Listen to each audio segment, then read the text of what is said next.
Welcome to Learn Short and Typing with Vikas sir. The Hindu editorial dictation heading is age and marriage.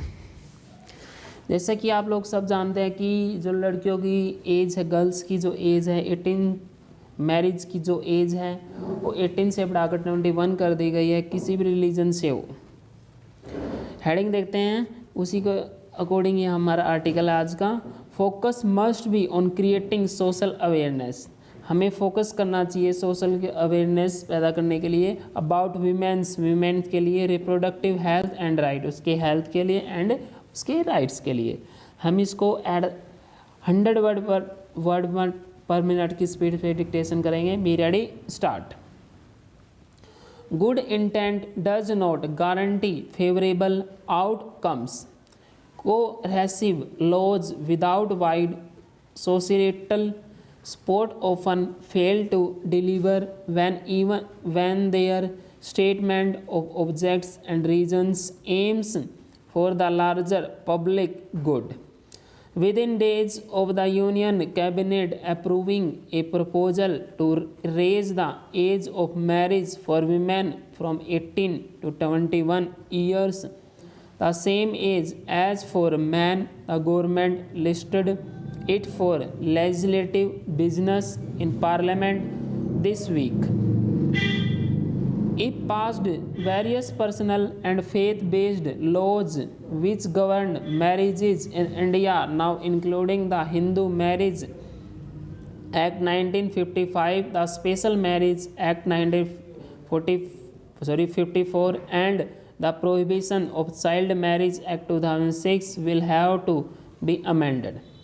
In her budget speech last year, Finance Nirmala Sitharaman had announced that the government would set up a task force to look into the age of a girl entering motherhood with an aim to lower maternal mortality rates, improving nutrition levels, as well as ensure opportunities to women to pursue higher education and careers.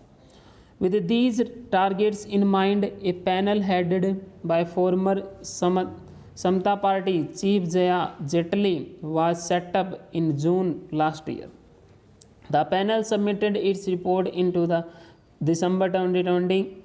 Though the objective looked good on paper, merely raising the age of marriage without creating social awareness and improving access to health care is unlikely to benefit the community it wants to serve.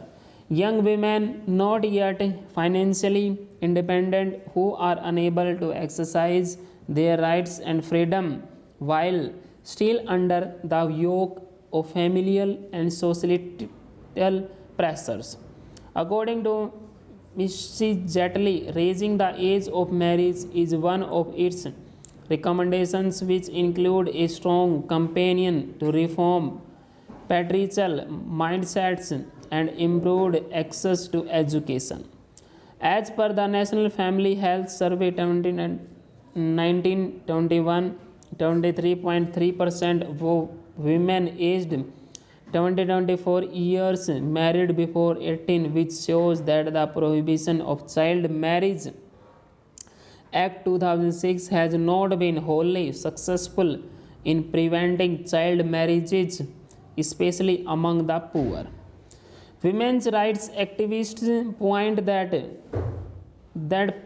parents often use this act to punish their daughters who marry against their wishes or help involve to evade forced marriages, domestic abuse, and lack of education facilities. Hence, without a patriarchal setting, it is more likely that the change in the age limit will increase parents' authority over young adults. A good but not easy way to achieve the stated objective is to take steps to counsel girls on early pregnancies and provide them the network to improve their health. The The focus must be on creating social awareness about women's sexual and reproductive health and rights and ensuring girls are not forced to drop out of school or college. Laws cannot be shortcut in the path to social reform. Full stop.